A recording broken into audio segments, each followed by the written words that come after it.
Welcome back. This is Miss Faye, and this is my world. All right, we have a letter. Let's dive right into this letter and see what she says.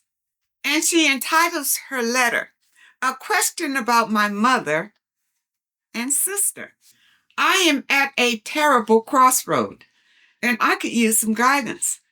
I come from a small, very troubled family where it's just been my sister and mother, who are both unmarried and very unstable. Our entire childhood was dysfunctional, where my mother had extreme mental health issues and couldn't properly care for us. So we spent half our lives homeless until my sister and I ran away from her. My mother has spent most her life being envious and trying to destroy other people because of that envy.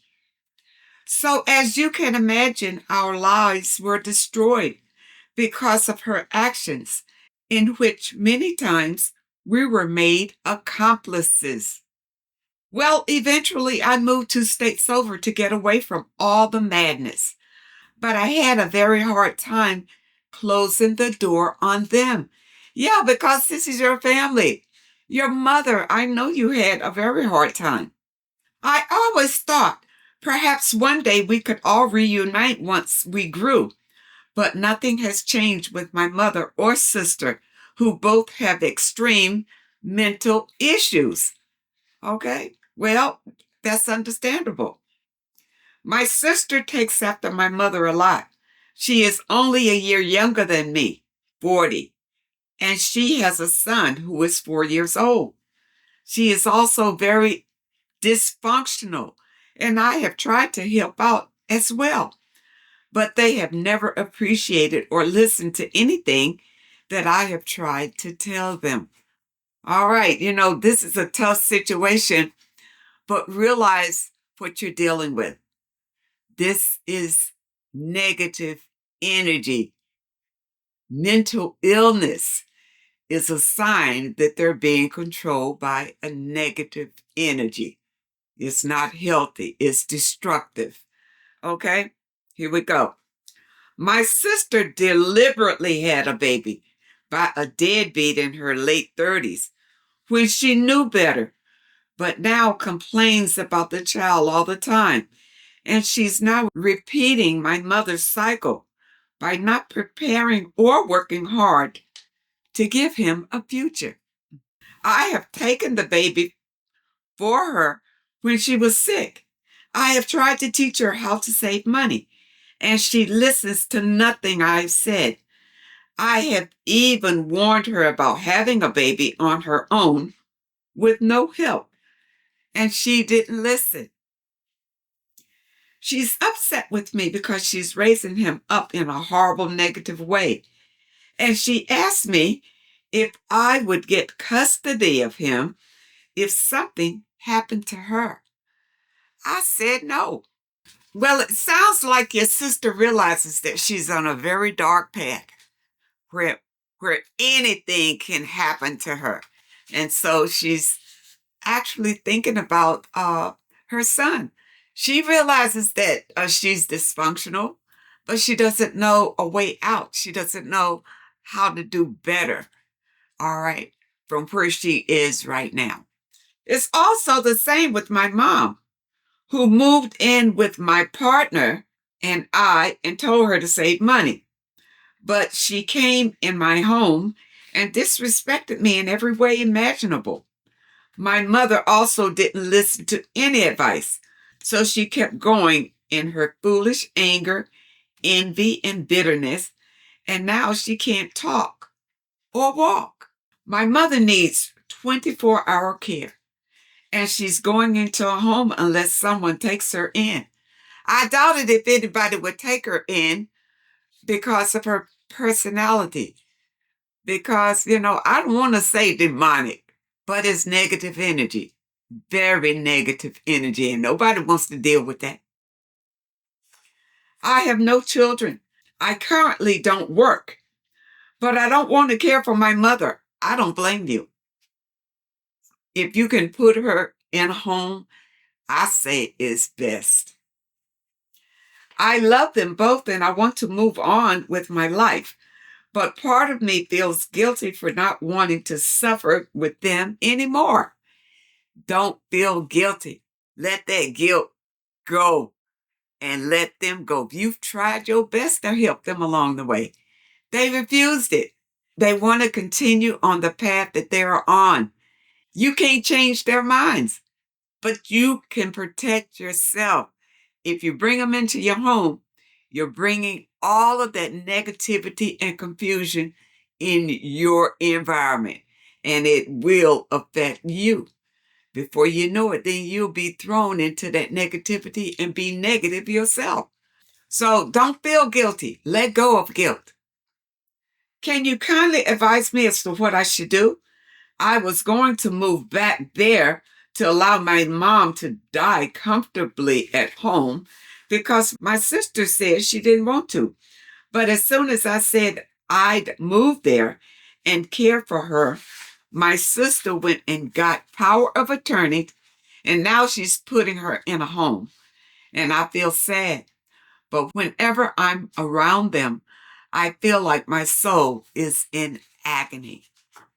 But then remember, your gut feeling is telling you to let it go. Let it go and let them go. Apparently, they have already made up in their minds, how they want to spend their last days. And if in a home is it, let it be in the home. Let it go. Your sister got power of attorney and she's going to the home. Don't you feel guilty about it? Now I realized, when it was time for my father to go in the home, I didn't want him to go in the home. And I ended up caring for him. But listen, that wasn't easy. But I had some issues with my dad, and all of that. And it gave me a chance to heal those issues. But not saying that it's the right situation for you or for everyone. I just felt at that time, and I just kind of went with my instincts at that time. And it really did help me to heal. Now, your mom going into a home, you can still heal without your mom being in your home.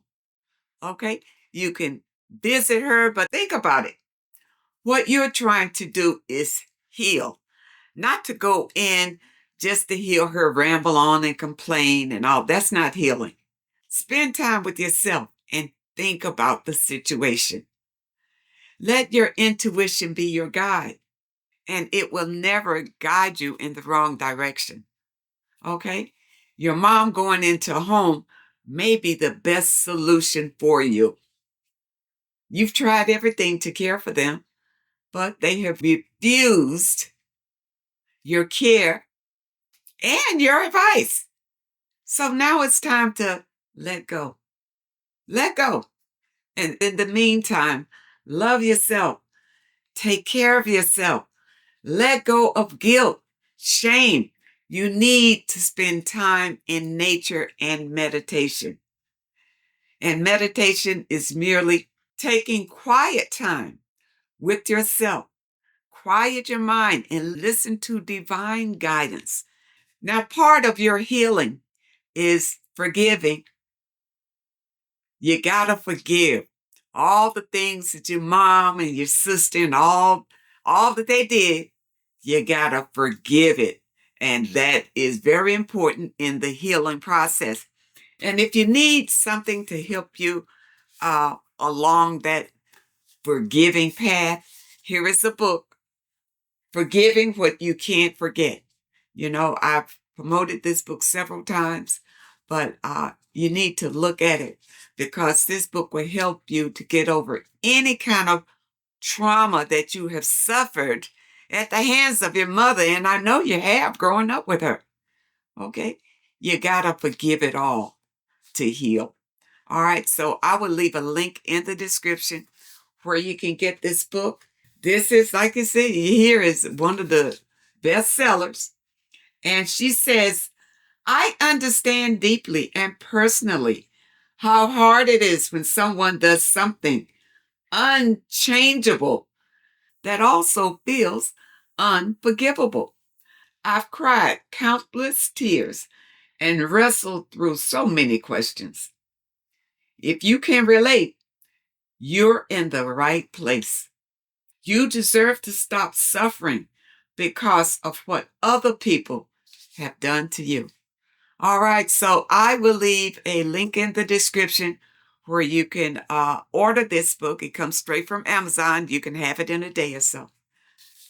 I hope that you understand the message today, and I really hope that it helps. Those of you who may have a question that you'd like for me to answer, my email address is in the description. And if you're looking for today's affirmation, the link is also in the description. I want to thank you so much for supporting this channel. Thank you for your comments and your letters. And a very special thank you to those that leave a donation. I really appreciate all of you. I wish you all the very best. And I really hope to see you next time.